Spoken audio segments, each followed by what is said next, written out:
I had always been an early riser.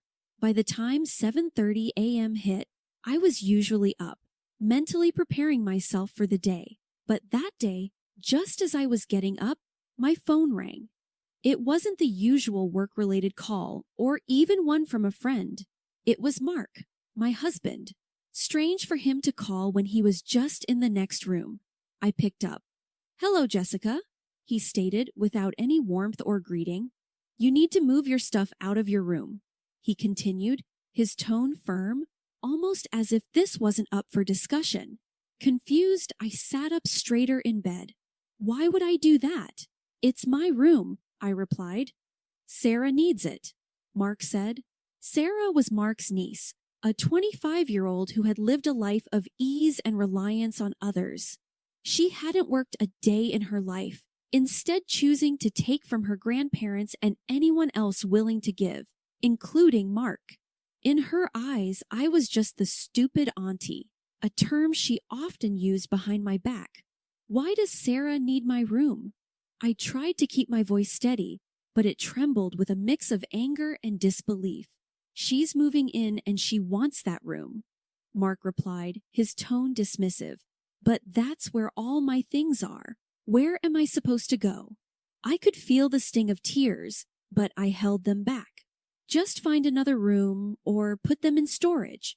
I don't know. Figure it out," Mark said. I was in shock. After everything I had done for this family, this is how he treated me. Our marriage wasn't perfect. In fact, we had been sleeping in separate rooms for a while now. But to be told to vacate my own space in my own home for a girl who had shown me nothing but disrespect was a new low. "Mark, I am not moving my things. That's final," I said firmly. There was a pause. "We'll see about that," Mark replied, and with that, he hung up, leaving me rattled. I sat there for a few moments, trying to process what just happened. Our relationship had its issues, yes, but this blatant disregard for me, for our life together, was something I had never expected. As the weight of the situation settled in, I knew one thing for sure. I couldn't let this stand. Whatever game Mark and Sarah were playing, I had to be ready for it. This was my home, my space, and I wasn't going to be pushed around any longer. I walked through the front door after a grueling day at work, hoping for a moment of peace. But instead, I found Mark and Sarah sitting in the living room, their faces grim. It was clear that my refusal to give up my room had set things into motion. Sarah looked me up and down with a smirk, her arrogance palpable. "So I heard you don't want to give up your room," she said, her voice dripping with mock surprise. "That's right," I responded, my tone firm. "I live here. Sarah, that room is mine," Mark interjected, trying to play peacemaker. "Jessica, can't you just move your stuff to the guest room?" he pleaded. "Why should I? Why does she get my room?" I replied, looking from him to Sarah, who sat smugly, enjoying every moment of my discomfort. "Because she's family and she needs it," Mark answered, a hint of irritation creeping into his voice. "I'm your wife, Mark. Or have you forgotten that? I'm family too," I snapped back. Sarah laughed, her voice high-pitched and mocking. "Come on, Auntie Jessica, it's just a room. You can't be that attached to it." I took a deep breath, trying to keep my composure. "It's not about the room, Sarah. It's about respect. You can't just come in and demand things as if you own the place," I said firmly. She rolled her eyes. "You're making a big deal out of nothing. All you have to do is move your stuff. Is that so hard?" Mark intervened, raising his hand as if to silence us. "Jessica, just move your stuff. This isn't worth the fight," he pleaded. I stared at him in disbelief. He was my husband. He should have been on my side. Instead, he was sitting with a niece who had repeatedly shown disdain for both him and me. I felt betrayed. "Mark, I won't be bullied into giving up my space. Not by you, not by her," I said, pointing at Sarah. "This is our home, and I deserve to be treated with respect." Sarah laughed again. "Respect? From what I've seen, you don't deserve any. I was taken aback by her audacity. Sarah, you might think you can walk over everyone, but not me.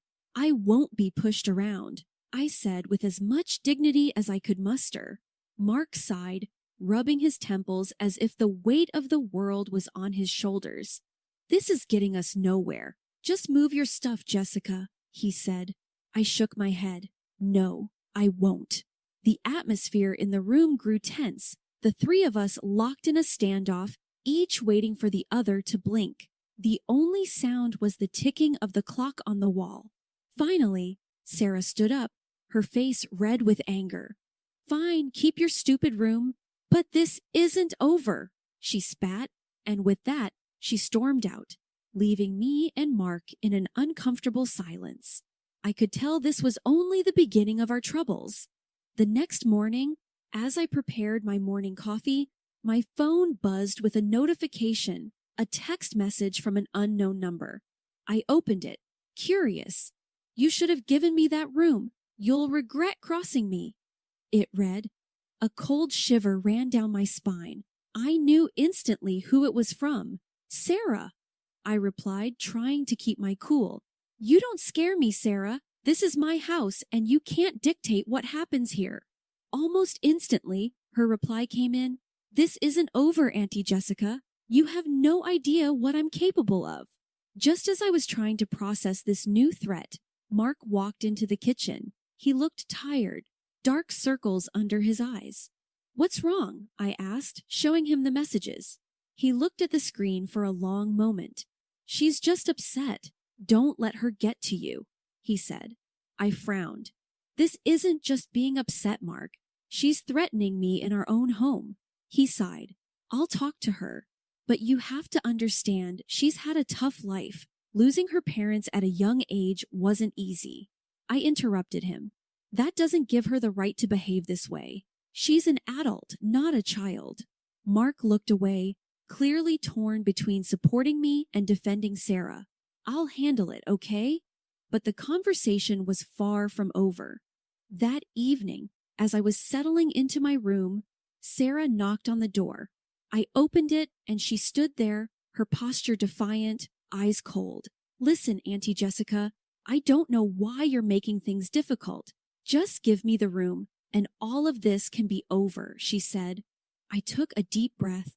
I told you, Sarah, this is my room, my house. You can't come in here and make demands, I replied firmly. She smirked. Maybe not, but I can make life very difficult for you. I looked her straight in the eye. Is that a threat? Sarah leaned in, her voice a low whisper. Consider it a warning. And with that, she turned on her heel and walked away. Sleep didn't come easy that night. The weight of Sarah's warning pressed on me. What was she planning? What was she capable of? And why was Mark so blind to her manipulations?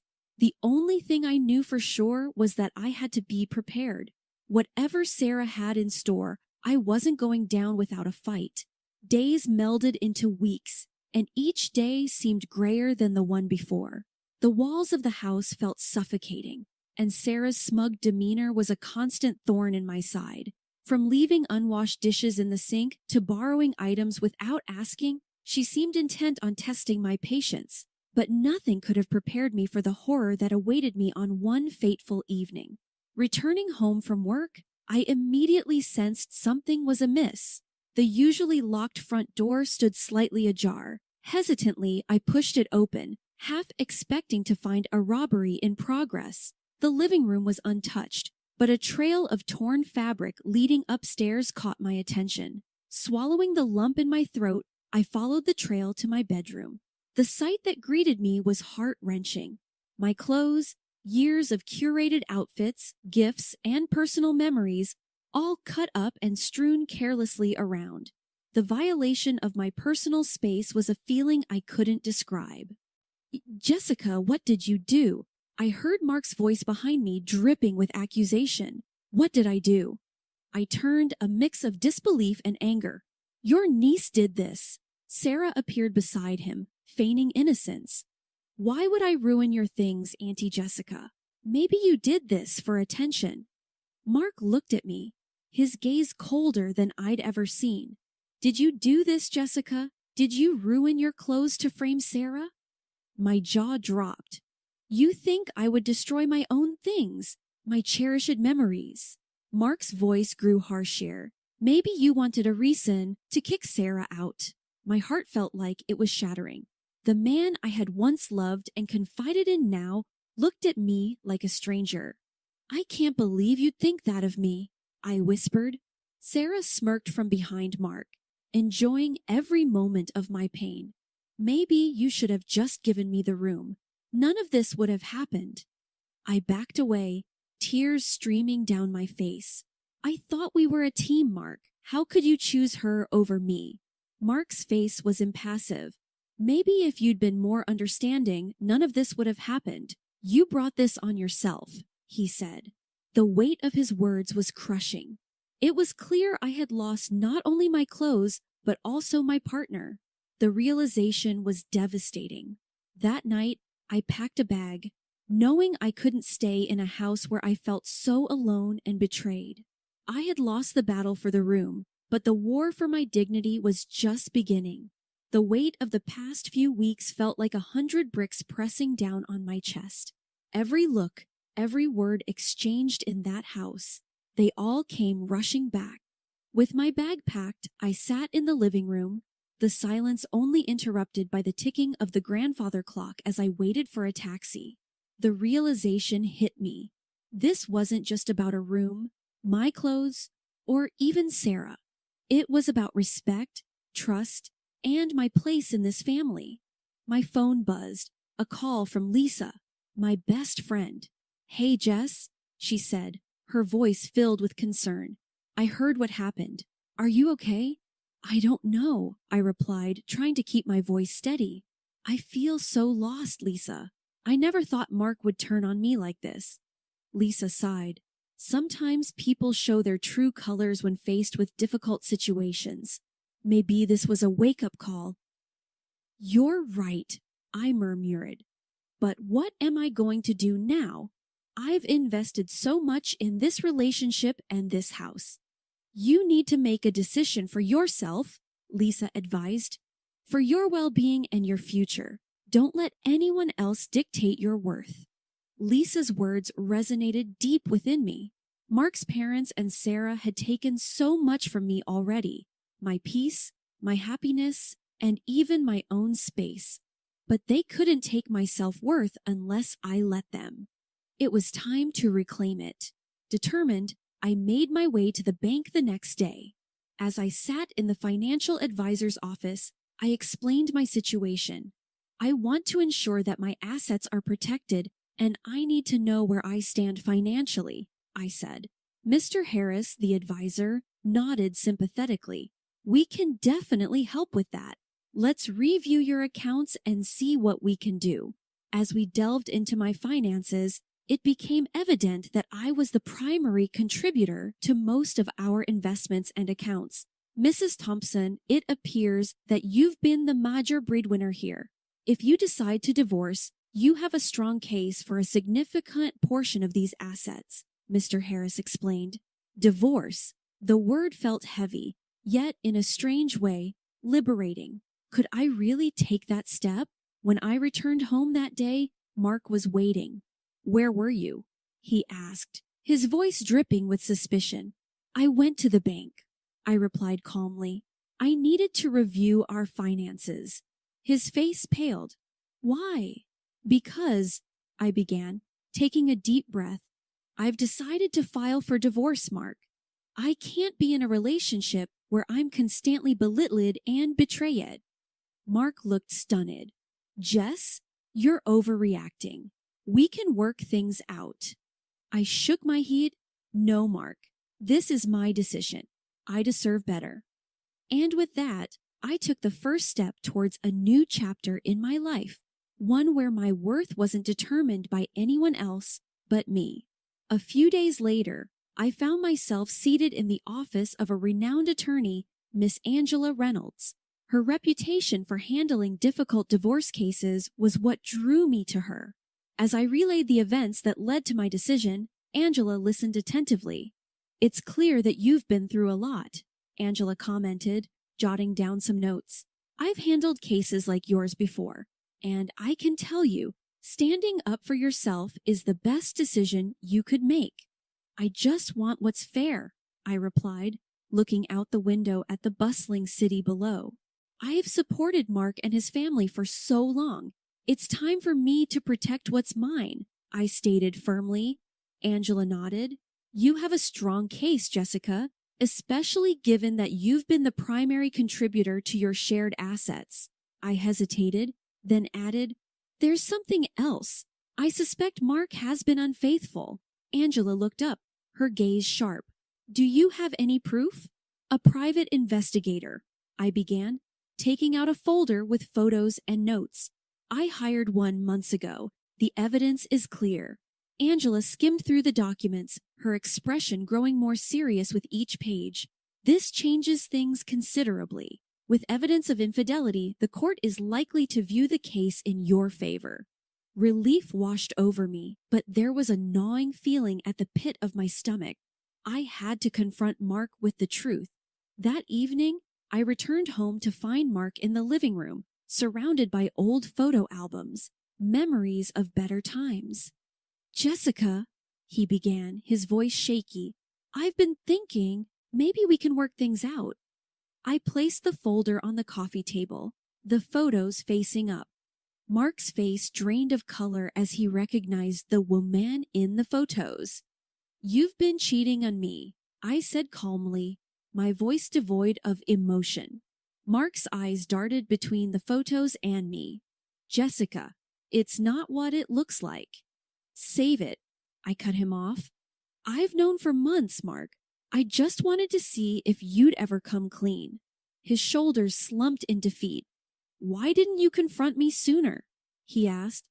"I hoped you'd change," I replied, "but instead you chose Sarah over me.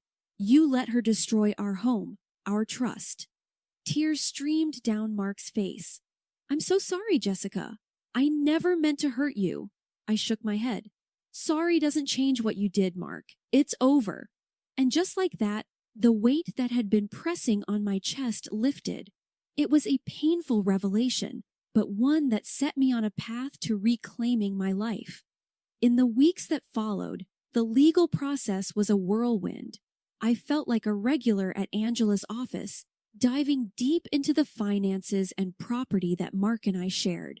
Mark's actions not only severed our emotional connection, but also jeopardized our shared assets. The evidence of his infidelity and Sarah's destruction of my personal belongings were prominent factors in the proceedings. One morning, I received a call from Angela. "Jessica, I've managed to get a court date. It's sooner than I expected, given the circumstances." "That's great news," I replied, a fire igniting within me. I was ready to see this through. On the day of the hearing, the courtroom was filled with tension. Mark sat across from me, looking defeated and tired. Sarah was also present, her arrogant demeanor unchanged. The judge, a stern-looking woman with sharp features, looked through the files presented before her. "It seems the evidence is quite clear," she said.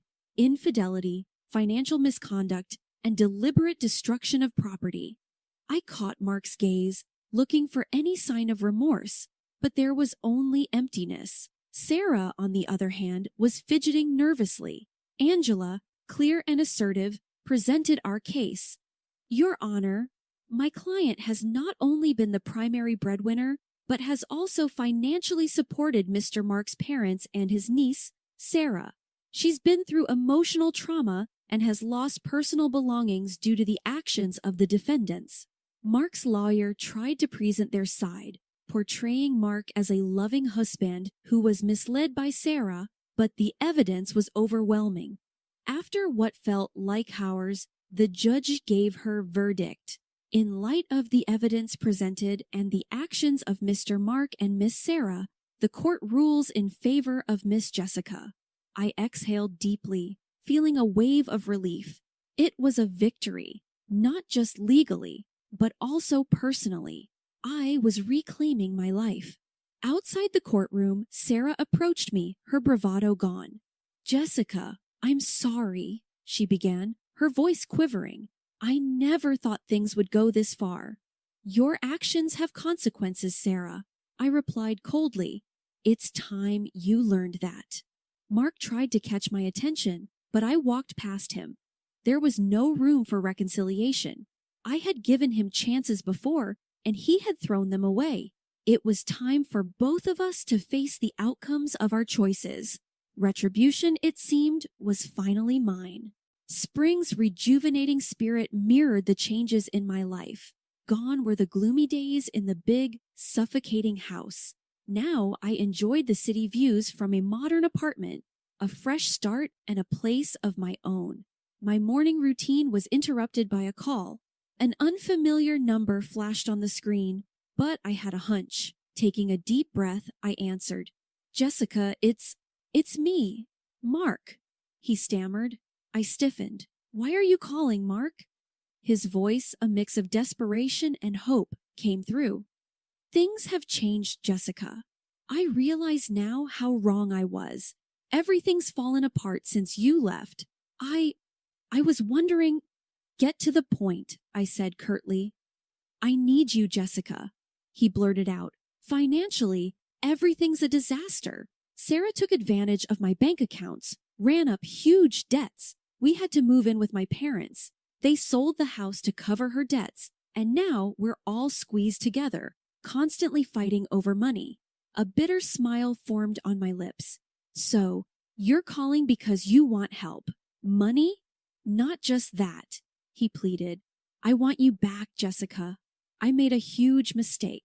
I took a moment, letting the gravity of the situation sink in. Mark, while I sympathize with your situation, you made your choices. I've moved on, and you need to find your own way now. Before he could respond, another voice piped up in the background. Auntie, help me out just once. I promise I'll change. It was Sarah, her voice sounding very different from the arrogant and demanding tone I remembered. I sighed deeply. Sarah, I hope you find the path to change truly, but it's not my responsibility to fix the consequences of your actions. The call ended with a heavy silence. It was difficult hearing their desperation, but I knew I had to stand firm to rebuild myself. I had let go of the toxicity that once consumed me. There was no turning back. As the days turned into months, I immersed myself in my work, found joy in little things, and adopted a playful cat named Bella. Life had its challenges, but it also presented beautiful moments of growth and contentment. One evening, while reflecting on the past, I realized that despite the pain, those experiences shaped me into a stronger, wiser woman. I felt an inner peace, knowing that after every storm, a new dawn awaits. And as the sun set that day, I embraced my new life, grateful for the journey